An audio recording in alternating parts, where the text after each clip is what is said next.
only thing we have to fear is in war, fear itself. there is no substitute for victory. Let us never negotiate out of fear. We stand undivided, forever united, fighting hand in hand for the liberty we've earned, for glory and honor, for our sons and daughters, ever mindful of the lessons we've learned. Let the torch of freedom burn.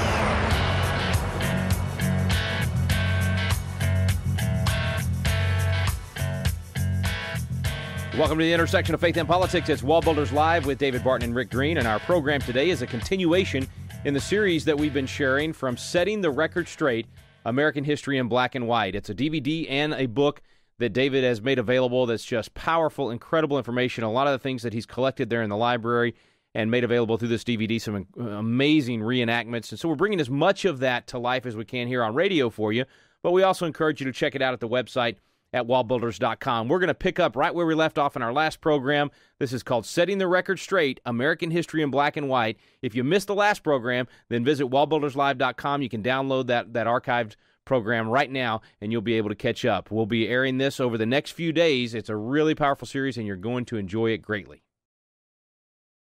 The anti-slavery and pro-civil rights position of the Republicans were about to become reality. What was the Democratic response? Southern Democrats left Congress and took their states with them, forming a nation that described itself as the slaveholding Confederate States of America. While Northern Democrats did not support secession, they nonetheless generally supported slavery and opposed civil rights for Black Americans. In short, the main difference between Southern and Northern Democrats at that time was their view on secession, not slavery. Regrettably, many Democrats actually rejoiced over Lincoln's election, for it had given them the excuse they had wanted to secede and to form a slave-holding nation. This was especially true with the Knights of the Golden Circle, an organization composed of Democrats. Before the Civil War, the Knights of the Golden Circle had worked to establish a separate slave nation that included the southern United States, Mexico, and part of Central America.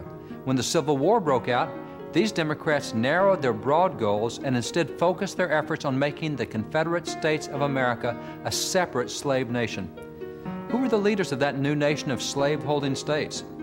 Democratic U.S. Senator Jefferson Davis of Mississippi became the president of this new slaveholding nation, and Democratic Representative Alexander Stephens of Georgia became its vice president. The citizens of this new slaveholding nation became known as rebels. This is not to say that every Southern rebel was a slaveholder or that every Southerner supported slavery, for such definitely was not the case. Yet many modern defenders of the Southern Confederacy, in their misguided efforts to prove that slavery was not the primary issue during the Civil War, assert that only 5% of Southerners owned slaves. Such numbers are misleading, however. In many of the Southern states, almost 2/3 of Southerners were slaves, lived in slave households, or owned slaves. Furthermore, much of the remaining 1/3 of Southerners made their living by supplying materials or services to slave homes or plantations. Therefore, the assertion that only 5% of Southerners may have owned slaves does not diminish the fact that slavery was the dominant industry in the Southern states. Additionally, according to the official documents of the South, slavery was the primary distinction between the North and the South. Rebels were therefore fighting for the existence of a slave-holding nation. While states' rights had been the cry of the Southern states before the Civil War, that right had primarily related to the right of the states to make their own decisions about slavery. When slavery ended, however, the cry of states' rights was still heard from the former states of the Confederacy, but this time it was on the right of those states to make their own decisions about whether to give civil rights to Black Americans. The phrase states' rights, as related to Southern states, primarily became a euphemism first for holding blacks in slavery and then for subjecting them to black codes, segregation, and discrimination. However, returning to the election of 1860, with Republicans firmly in control of the federal government, they quickly began implementing significant changes. In 1862, Republicans abolished slavery in Washington, D.C., and in 1863, the Emancipation Proclamation was issued, freeing all slaves in the southern states in rebellion. The Emancipation Proclamation was eagerly anticipated, and many Black Americans gathered in groups around clocks or watches, eagerly awaiting the arrival of midnight on December the 31st, 1862, for the proclamation was to take effect on the first moment of January the 1st, 1863.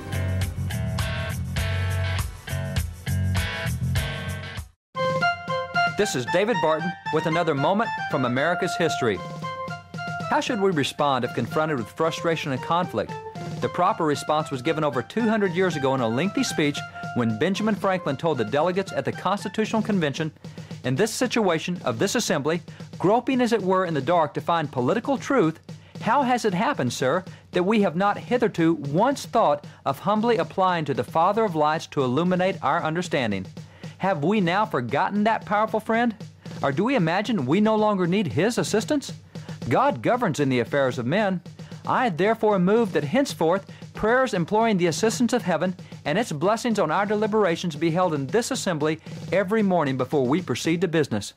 Benjamin Franklin knew that prayer was the proper response. For more information on God's hand in American history, contact WallBuilders at 1-800-8-REBUILD. Let the torch of freedom burn.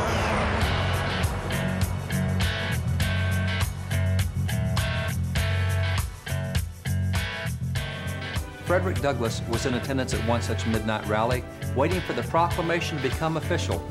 When that moment arrived, a celebration erupted, and Douglass exclaimed, "It was one of the most affecting and thrilling occasions I ever witnessed, and a worthy celebration of the first step on the part of the nation in its departure from the bondage of the ages."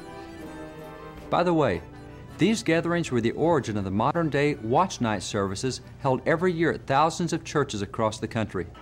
They are New Year's Eve meetings where churchgoers gather to greet the entry of the new year and its glorious and hopeful prospects with times of prayer and thanksgiving to God. In 1864, following the issuance of the Emancipation Proclamation, several civil rights laws and laws preparing to facilitate civil rights were passed. One of them was this bill establishing the Freedmen's Bureau.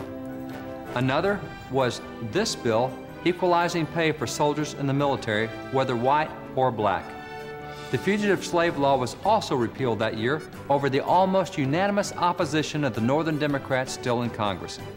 While Republicans in the North were working to end slavery and secure civil rights, the new nation of Southern Democrats was determined to head in an opposite direction.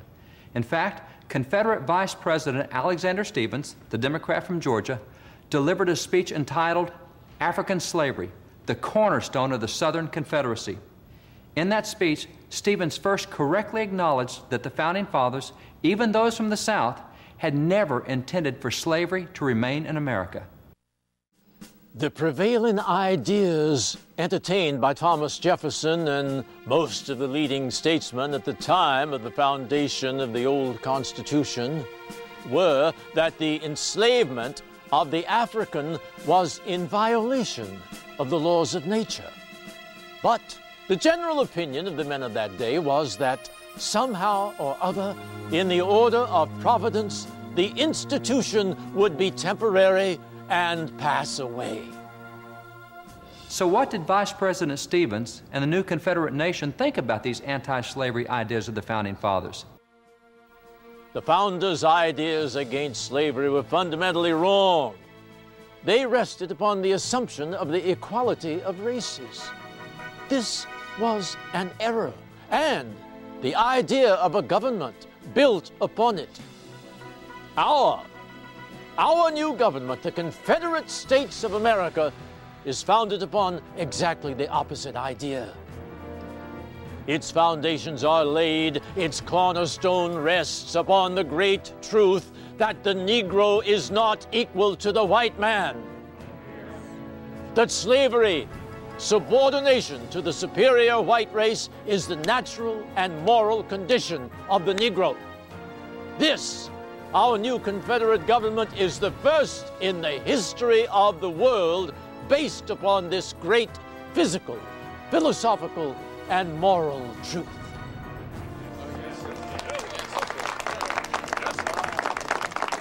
There was indeed a clear difference between the philosophy of the Republicans and of Democrats on the issue of race and racial equality. Southern Democrats had been willing to form an entire nation on the foundation of white supremacy, and there was no doubt that the South was strongly Democratic. as a leading South Carolina Democrat testified during an 1871 congressional hearing. For the purposes of this hearing, sir, could you provide a breakdown along party lines as exists in your state? Almost 999 out of 1,000 of the decent people of South Carolina belong to the Democratic Party.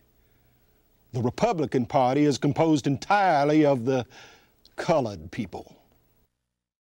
When it came time for the presidential election of 1864, Southern Democrats were still fighting against the Union. Therefore, the presidential candidate for the Democrats that year was a Northern Democrat, Union General George B. McClellan. McClellan was actually running for president against his own commander-in-chief, but there was a clear difference between the two. In fact, Abraham Lincoln had twice replaced McClellan for failing to obey Lincoln's orders to launch aggressive attacks against the Confederacy. General McClellan's pro-Southern sympathetic behavior was in direct contrast with that of other Northern military leaders. For example, Fletcher Webster, son of the anti-slavery statesman Daniel Webster, organized the 12th Massachusetts, a regiment that adopted the popular abolitionist anthem, John Brown's Body, as its regimental song. In fact, here are some of the 1861 organizational records of that regiment. That unit saw some of the fiercest action in the war, and Fletcher Webster, leader of that hard-fighting abolitionist unit, gave his own life in the fight against slavery, being shot down at the Second Battle of Bull Run. McClellan, then, was clearly out of step with many other Union military leaders. And not surprisingly, the anti-black tone of this Northern Democrat shone through in his presidential campaign. For example, examine this 1864 campaign piece for General McClellan. Why does he urge citizens to vote for him? Because, as he explains, our bloody Civil War has now lasted nearly 4 years under the mismanagement of Abraham Lincoln. Nearly 1 million white men have been sacrificed. Notice another of his complaints. Lincoln has declared his intention to convert the Civil War into a war for forcible abolition and Negro equality, social and political. According to McClellan, since white lives were being lost, and since Republicans were seeking both abolition and Negro equality, McClellan argues that he, as a Democrat, should be elected so that he could halt those policies. Republicans also took clear positions in that 1864 presidential campaign. The 1864 Republican platform therefore called for a constitutional amendment to completely abolish slavery, and work was begun in Congress almost immediately on that amendment. That same year, President Lincoln won re-election to a second term. It was in 1865 that the Civil War finally came to a close. The nation of slaveholding states had been defeated. Hey guys, we want to let you know about a new resource we have at WallBuilders called The American Story. For so many years, people have asked us to do a history book to help tell more of the story that's just not known or not told today, and we would say very providentially, in the midst of all of the new attacks coming out against America, whether it be from things like the 1619 Project that say America is evil and everything in America was built off slavery, which is certainly not true, or things like even the Black Lives Matter movement, the organization itself, not the statement Black Lives Matter, but the organization that says we're against everything that America was built on, and this is part of the Marxist ideology. There's so many things attacking America. Well, is America worth defending? Well, what is a true story of America? We actually have written and told that story, starting with Christopher Columbus, going roughly through Abraham Lincoln. We tell the story of America not as the story of a perfect nation or a perfect people, but the story of how God used these imperfect people and did great things through this nation. It's a story you want to check out. WallBuilders.com, The American Story. Let the torch of freedom burn.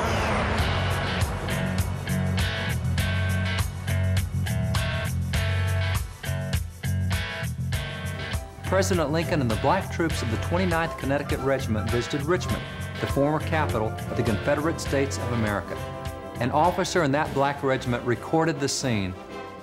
As the president passed along the street, the colored people waved their handkerchiefs, hats, and bonnets and expressed their gratitude by shouting repeatedly, "Thank God for his goodness. We have seen his salvation." The white soldiers caught the sound and swelled the numbers, cheering as they marched along. All could see the president. He was so tall. One woman shouted, "Thank you, dear Jesus, for this sight of the great conqueror.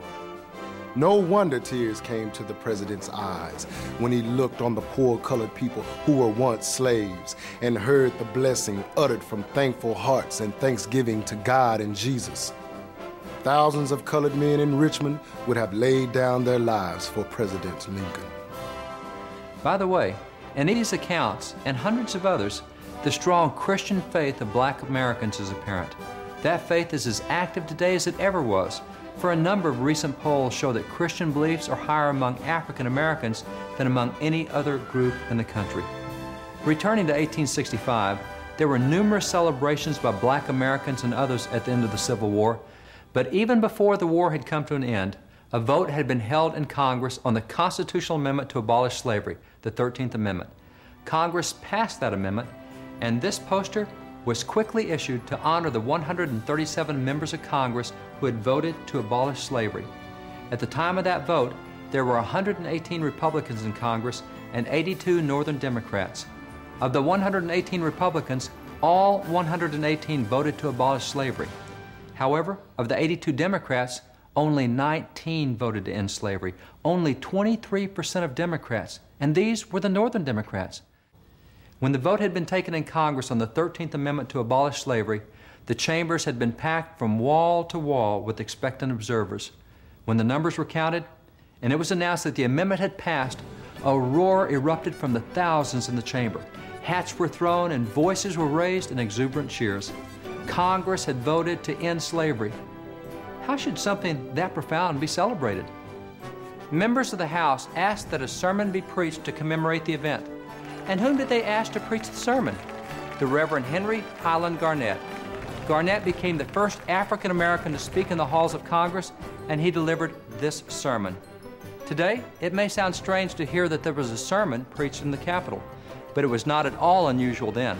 In fact, on December the 4th, 1800, shortly after Congress first moved into the Capitol building, Congress authorized that on Sundays, the Capitol would be used for church services.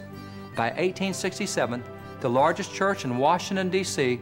was the one that met inside the U.S. Capitol. 2,000 people a week met there for church. So it was not at all unusual to have sermons and religious services in the Capitol. Reverend Garnett preached this sermon on Sunday, February the 12th, 1865, and it was powerful. He began that sermon with a recollection of his own personal experiences. What is slavery? Too well do I know what it is. I was born among the cherished institutions of slavery. My earliest recollection of parents, friends, and the home of my childhood are clouded with its wrongs. The first sight that met my eyes was my Christian mother enslaved. Garnett then reviewed the prominent historical leaders of both church and state who had strongly opposed slavery.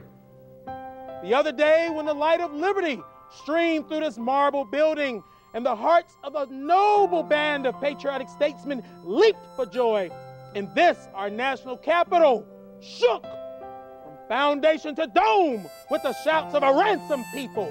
Then methinks the spirits of Washington, Jefferson, the Jays, the Adams, and Franklin, and Lafayette, and Giddings, and Lovejoy, and those of all the mighty and glorious dead remembered by history because they were faithful to truth, justice, and liberty, were hovering over this august assembly.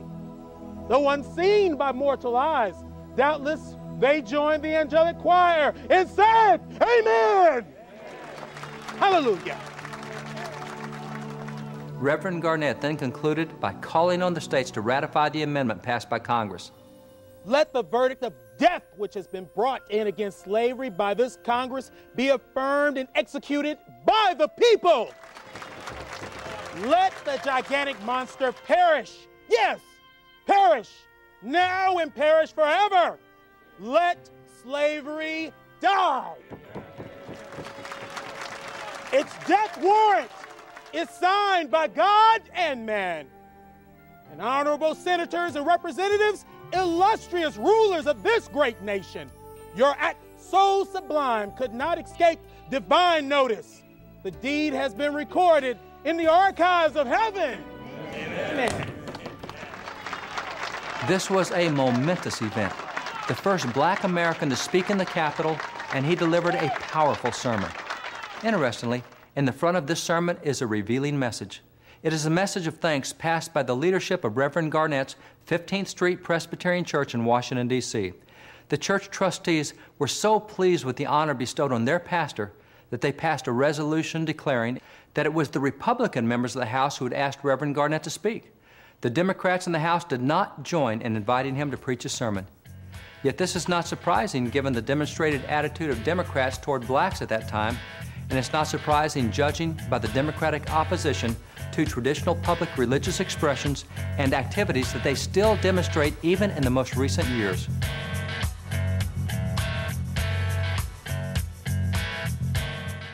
Have you ever wanted to learn more about the United States Constitution but just felt like, man, the classes are boring, or it's just that old language from 200 years ago, or I don't know where to start? People want to know, but it gets frustrating because you don't know where to look for truth about the Constitution either. Well, we've got a special program for you available now called Constitution Alive with David Barton and Rick Green, and it's actually a teaching done on the Constitution at Independence Hall in the very room where the Constitution was framed. We take you both to Philadelphia, the cradle of liberty, and Independence Hall, and to the WallBuilders Library, where David Barton brings the history to life to teach the original intent of our founding fathers. We call it the Quick Start Guide to the Constitution because in just a few hours through these videos, you will learn the Citizen's Guide to America's Constitution. You'll learn what you need to do to help save our constitutional republic. It's fun, it's entertaining, and it's going to inspire you to do your part to preserve freedom for future generations. It's called Constitution Alive with David Barton and Rick Green. You can find out more information on our website now at wallbuilders.com. Let the torch of freedom burn.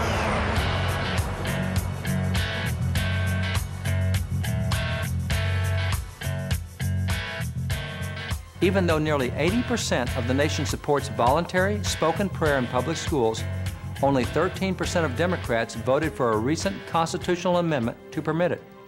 And even though almost 80% of the nation supports public displays of the Ten Commandments, only 21% of Democrats voted for a congressional bill to allow those displays. Consider, too, the congressional bill to remove IRS control from over what pastors can say, a bill that would reinstate freedom of speech to American pulpits exactly the way it had been before Lyndon Baines Johnson amended the IRS code in 1954 to restrict speech in churches. Only 5% of Democrats voted to allow free speech for churches. I pledge allegiance to the flag. And when there was a vote on protecting under God and the Pledge of Allegiance, even though 87% of Americans support that phrase, only 17% of Democrats voted to protect it. And on the issue of preserving marriage as ordained in the Scriptures, 72% of Americans support traditional marriage, but only 15% of Democrats in Congress voted to protect it. The Democrats simply do not have a good voting record on traditional religious issues. Consider also how Democrats deal with the issue of faith-based programs. Current statistics prove that faith-based programs offer the best solutions to many of society's most serious problems. For example, on the issue of drug abuse, the average cure rate for governmental-type drug abuse programs is under 10%. Yet the cure rate for faith-based drug abuse programs, such as those offered by Teen Challenge, is over 70%. And on the issue of prison incarceration, while 67% of those in government prisons return to prison within only 2 years, only 8% return if they've been in faith-based prison programs. In short, faith-based programs offer the most effective solutions not only for drug abuse and crime, but also for poverty and so many other social needs. But when the faith-based bill was presented in Congress, only 7% of Democrats voted to allow faith-based programs. Democrats try to direct attention away from their position on so many of these religious issues by pointing to their stance on poverty and claiming a religious and a moral mandate for that work. Helping the poor clearly is a religious and moral mandate, but the Democratic portrayal is inaccurate and insufficient for two reasons. First, the most effective way to address the problems of poverty and to help so many more of the poor is through faith-based programs, which, according to their voting record, most Democrats oppose. Second, while Democrats point to their funding of governmental bureaucracy related to the poor as a positive stand on a religious and moral issue, they neglect the fact that the Scriptures prioritize certain moral issues. Consider the fact that God took His more than 600 laws and reduced them into his top 10 commandments. The protection of innocent life does make God's top 10. It's number 6. By the way, in the original language, this commandment actually says, do not murder rather than do not kill. That is, this biblical mandate involves the protection of innocent life, not guilty life. And when Jesus repeated this commandment in Matthew 5, and then again in Matthew 19, he used the word murder rather than kill, thus verifying its biblical meaning. Abortion clearly is the taking of innocent life in violation of the 6th command. And not only does abortion make God's top 10, so does the mandate to protect the sanctity of marriage between a man and a woman, addressed in command number 7. However, taking care of the poor does not make God's top 10. Yet Democrats, in contradistinction to the priorities in God's top 10, have made helping the poor the number 1 moral issue they address. Yet they oppose the faith-based programs that actually do help the poor. Again, helping the poor is important, but God has made clear that other issues are even more important. We're out of time for today, folks. We're going to continue this series in our next program. So far, we've covered 2 of 7. So I think this may be the longest series we've ever done on WallBuilders Live, but you can get all the programs there on our website at wallbuilderslive.com as they air. And if for some reason you missed yesterday, you can pick that up right now and listen to it. Or you can get the DVD and the book at wallbuilders.com. You've been listening to WallBuilders Live. We stand undivided forever.